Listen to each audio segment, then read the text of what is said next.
Formed in backyards and basements of the Bronx, Red Sun Radio is a New York City-based band that blurs the lines between alternative and Americana influences.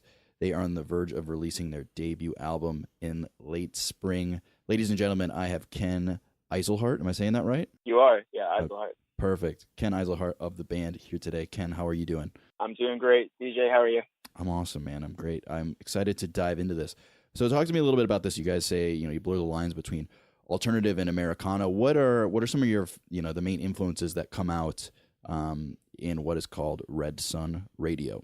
Yeah, well, I mean, a lot of this album, it's just coming out in like late spring, but a lot of these songs we've been working with for a while now. So kind of, some of the genres on there are pretty mixed because it's been the things we've been listening to over the last couple of years. So, I mean, I feel like you could hear, some kind of like Wilco stuff on there, some like Highway 61 era Bob Dylan, but there's also more like alternative and pop tracks, like along the lines of LCD Sound System or Talking Heads or Radiohead. So awesome. And so you're the guitarist in the band, correct? Yeah. Okay, awesome. So when did you start playing guitar? Like, what was like, is there a defining moment in your life where you're like, you know what, I got to go to Guitar Center and get a Strat or and then start playing, or like what happened? Yeah, there was actually a couple. The biggest one was probably Guitar Hero. Nice. Love it. Yeah, and I've talked to a lot of people, and that's like the same thing for them, but I played Guitar Hero, and I thought I was really good at it. So I was like, I could spend all this time that I'm playing Guitar Hero actually learning guitar, and luckily I did that and started playing. Then I remember also in sixth grade, I saw a kid play Van Halen's Eruption at like and it blew my mind. So that's so funny, man. I still can't play that song, but well, hey, fair enough, man. That's so funny you bring that up, dude. I was in a band in high school, and we played in a talent show, and we lost to a kid who played Eruption, and we still are pretty bitter about it to this day. So you can't compete with that. I know. Lord have mercy, man. Yeah. So you guys started out playing, you said, in backyards and basements. I know there's something about playing in the basement of a pizza parlor involved here. So can you kind of tell me a little bit about like the origin of the band and like how you guys got started playing? Yeah, I mean, one of the hardest things when you're starting a band is finding a place to actually play, and that was pretty tough because we were all living at Fordham in the Bronx, so we couldn't play in the dorms. So there's this one pizza spot called Pugsley's. It's very well known to Fordham kids, and this crazy old Italian man, Sal, owns it. And he just let us start practicing in the basement there, which was pretty nice of him. But we would just go there, haul all our stuff from campus, and then we eventually, at the end of, this was like freshman year, we had like a show there, and I think like 10 people came, and we played, anything from like really early Pink Floyd to like the Pixies, so like really random stuff. But it was a lot of fun. That's awesome. And so when did you guys transition from just playing covers to starting to write stuff? And, you got this album coming up in the near future. Yeah. So like, when did that transition happen? That probably happened, like 2 years into it, like around sophomore year or junior year. We had some originals, and we started playing like Battle of the Bands and that kind of stuff and playing out. And we actually won a competition, and we were able to open up for Matt and Kim. I don't know if you know them. Oh, dude, that's awesome. Yeah, and so that was Fordham Spring Weekend. We opened up for Matt and Kim, and it was a ton of fun. So it was that kind of like positive, those like success stories that really like gave us the confidence to pursue it. So, and then since then we've been taking it very seriously. Yeah, that's incredible. Has that been like your biggest show to date? Was that opening spot that you had? That was really big in terms of like for Fordham and for us. That was huge. Playing to a bunch of like drunk college kids at like 10 in the morning is so much fun. But we've also had some, The Rival is like a newspaper at Fordham, and they had a party that was crazy, and like there was hundreds of kids there, so that was a lot of fun. But we've also had some good dates in the city playing at places like Pianos and Arlene. But yeah, the Matt and Kim was huge. That's awesome. Well, can you give any advice maybe to some young bands out there that are listening, that are on the up and up, that are trying to go out and compete and win competitions like this? Is there any kind of secret sauce, or did you any advice you'd give to the people competing in Battle of the Bands? Secret sauce. I think you just have to, if you love doing it, then just do it. Because then if it doesn't work out, it doesn't matter. You had a good time in the process. There you go. There you go. I love it. Well, we do have a song on deck today called How I Met Your Mother, the title of one of my favorite TV shows of all time. So could you do a little intro for us about it? Like, what's this song about? How did you come up with it? Stuff like that. Yeah, it just kind of started out as that the piano riff that you will hear in the beginning. And it's just a kind of very simple song. It was that piano riff, and it had a little melody going over it. And me and Sean were just kind of writing to that melody. And just like, I like the way the melody kind of just, it gives away a little bit more of itself every time it repeats. So, you know, it starts out with a little section, and then it expands upon itself a little bit. So I was trying to write in that way as well, you know, add to the story and like in little layers like that. But it was, the story kind of the song kind of came out subconsciously after we had a bunch of verses. We just picked the ones that fit together best. Nice. Is that typically how you write songs? Do you and Sean, the singer of the band, kind of just come up and write a majority of the songs, or is there a huge process that's more involved than that? No, it's a lot of times it's like that. Sometimes, a lot of times we'll have songs that we're working on our own, and then we'll show them to each other. And we do like a lot of acoustic stuff as well. So like we'll try these songs out in restaurants and like kind of shape them up, and then bring them to the whole band and see what everyone has to bring to it. And if everyone's excited about it, then we'll keep it. Awesome. Has there been times where you guys have felt really good about a song and you brought it to the band? The other three were like, no, not for us. Let's just scrap this one. Has that happened yet? Yeah, for sure. That happens, especially when a song's, in its infancy, and you've been working on it for a long time, so you have a clear idea of what it's doing and what it wants to do. And then you just got to remember that everyone else is hearing it for the first time. But we still have songs that, like, I'm in love with whatever riff or something that we still haven't done anything with. So we have a ton of stuff just on the back burner like that. I love it, dude. That's always my favorite, is when like you're at band practice and the one guy is like, hey, well, how about we throw this riff in here? And you're like, dude, stop with this riff, man. Like, it's not working. It didn't work last week. It's not working this week. Yeah, dude, just fucking trying to fit that square peg in a round hole. But, someday it happens, man. Someday, like 5 years down the road, you might just have the perfect epiphany and it'll work. You got to stick with it. Sometimes it's just not ready. Maybe it just needs a little bit more work. So. Yeah, exactly. Awesome. Well, let's jump into it. This is a song called How I Met Your Mother by Red Sun Radio.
That was How I Met Your Mother by Red Sun Radio. So tell me about this debut album you guys have coming out in late spring. Well, this song will be on it, correct?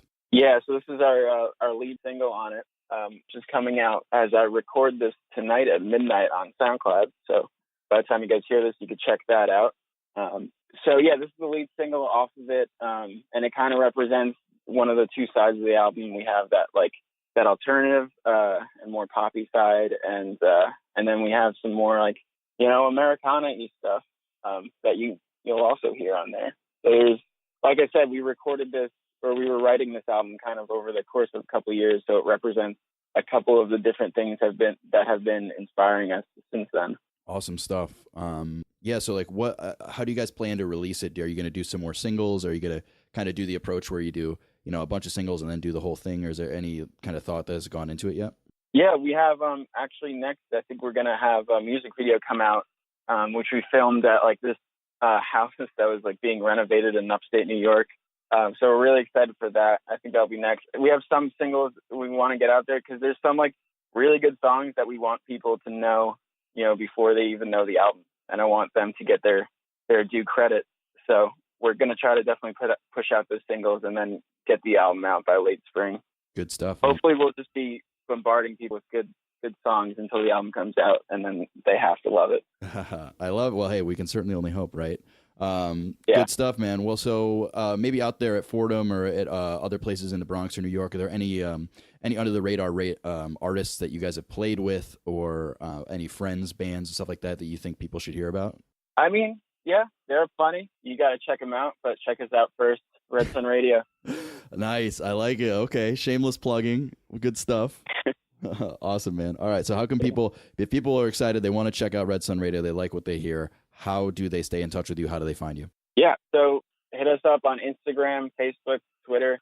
We're going to be posting on those, and we're going to be checking them. If you want to message us, even just a chat, we'll talk to you. It's cool. Perfect. By the way, the Instagram handle is at Red Sun Radio. Pretty straightforward. Yeah. Their Facebook is Red Sun Radio Band. Those are the easiest way to find them, I would imagine. In your sound, yeah. Are you guys have plans to get on Spotify soon too? Yeah. So we're just right now the stuff is on SoundCloud, but we're supposed to be on all major streaming platforms soon. We just messed up the distribution a little bit. Yeah, we're new at this. Right. Hey, well, there's going to be some bumps on the road here, but I'm excited to hear it. I'm excited to hear about the album. Do you have a name for the album yet? Or are you still workshopping that, keeping that behind closed doors at this point? Yeah, we'll keep it behind closed doors. I should have came in with an album name because we had talked about this yesterday. But we still haven't completely decided on it, but we got a little bit of time. Well, hey, perfect. Hey, guys out there, if you have good album names, feel free to hit up Ken and all of Red Sun Radio. Blow them up, DM them, slide in. Over. Bring the ideas. Venmo you. There we go. Hey, well, I want 5%, so just keep that in mind. Yeah. Oh, good stuff. I'm just kidding, Ken. Well, thanks so much, man, for coming on the show. Everyone, be sure to check out Red Sun Radio. Stay tuned. They have a lot of new music coming out this spring. I think you guys are going to love it. So very excited. Ken, thank you so much, man. Yeah, thanks for having me, DJ. Absolutely.